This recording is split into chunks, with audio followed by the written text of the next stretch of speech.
to get into talking about the specific game styles and what this dummy does well and what it doesn't do well, and what this dummy does well and it doesn't do well. Before I get into that, is you have to, if you're picking one of these, understanding your own game style.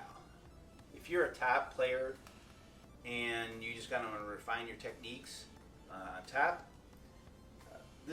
both these dummies will work fine for being on top. All right? Both these dummies will work fine for being on top on the ground.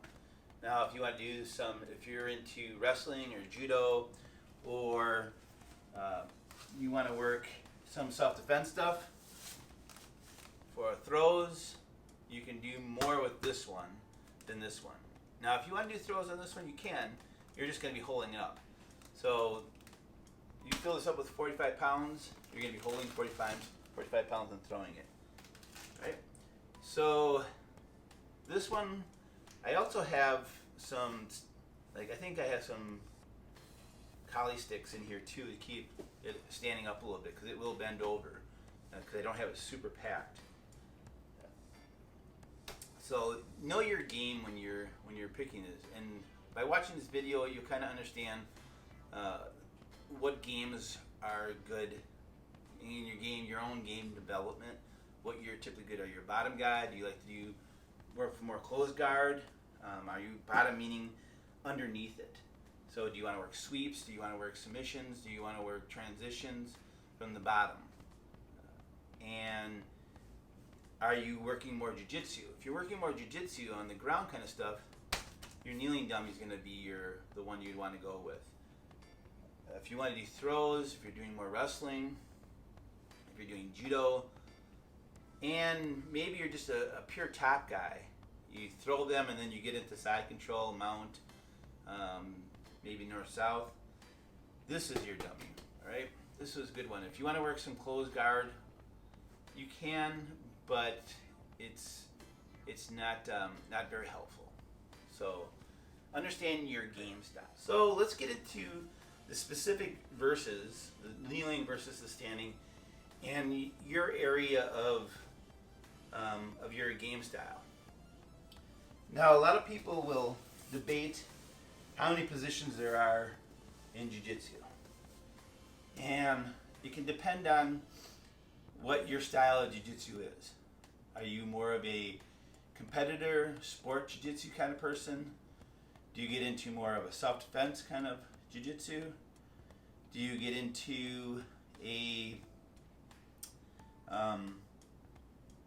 top and bottom? You're only saying there's only two positions, top and bottom. Some places will tell you there's 5 positions. They'll tell you there's guard, there's mount, there's back mount, there's side control, and then maybe there's north and south, or knee and belly. Some will tell you there's 6. Now, I kind of like to think jiu-jitsu is missing. Whenever you hear them described, they'll say guard, mount, tactical mount, north-south, knee on belly, side mount, rear mount, back position, turtle guard. But sometimes you don't hear the beginning position, and even in sport jiu-jitsu, even self-defense, everything starts standing. So to me, standing is your first position. So I know a lot of times we start our sport and we get into it and we're working in the gym. A lot of us just start on our knees because maybe you have limited space and you don't want to be throwing people. You're being courteous to your neighbors, your other training partners. Some of them where you should start at least a couple matches. So we had an instructor in our gym, a black belt, a second degree black belt, whose recommendation was every time you're doing jiu-jitsu, a portion of your matches, if you have 10 matches for that day, a couple of those matches should start out standing, right? So find someone that you want to work a couple standing positions with. So start standing and then work to the ground. And then from there, if you want to do the remaining 8 from your knees, great, start from your knees. But there should always be some matches starting standing. So I like to think, I've changed my idea on the number of positions I have. Standing is usually 1. Then from there, we get standing, we get the guard. From guard, You know, a lot of people were passing it and going into side control. Now, side control will have a couple different names. Some will call them side mount, and some is just side mount, side control. Those are your two different ones I've heard before. I'm sure you maybe have some other ones. From there, a lot of people move into knee on belly. Some will call that a knee mount, right? Knee on belly, knee mount, whatever your school's preference is there. Then from there, you'll get into mount. Mount, I don't hear too many other things being called that. Maybe saddle from catch wrestling. But I'm not a catch wrestler, so I don't know all the terms from catch wrestling. I know they have different names for all that. Some schools will get into it where if the opponent turns on their side, like they're going to turn to their back, but they don't, they'll call that tactical mount. Now that may be more in line with competition sports, like competitive, where you're doing some sort of IBJJF kind of roll where they get into, they roll on their side. Tactical mount, where they're on their side and you're still mounted on them, you're still straddling them. Then you'll have your back or back mount or rear mount or whatever else from the back, but you're on the back. Some schools will also have side control. Some schools will have scarf. Now sometimes not side control. They'll have north-south, eye position, or they'll also have scarf. Scarf position, they'll run into a couple different terms where you'll either have your arm over the head, neck, and shoulders, or you'll have it underneath their far arm holding their shoulder. And I'll run through some of those positions.